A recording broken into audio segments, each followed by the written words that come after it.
persona që kanë diare. Nuk mund të thotë që shiko, unë kam këtë lloj bakteri ose këtë parazit në organizëm ose kam myk. Atë gjë e përcakton laboratori.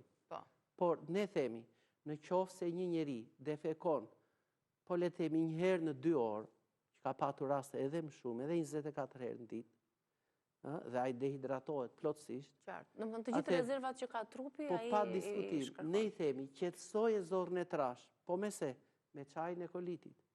Është i mrekullueshëm. Por me se mund ta shoqërojmë tjetër.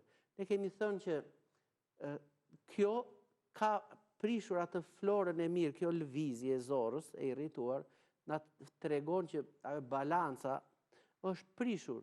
Bakteriet e mira janë shumë më pak, dominojnë të këqijat.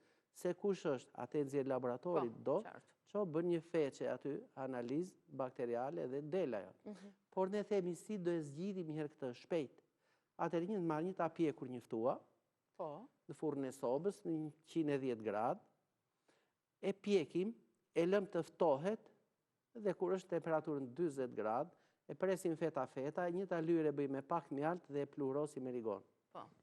Kjo është e para. E dyta, mbush një gotë kos, një lugë gjelle me një seshte, e përziej dhe këtë dhe e pi. Atëherë këto që të dyja bashkohen dhe fillojnë tashim. Rigoni është rrudhës, një seshtja përsëri është rrudhës, është ngjitse.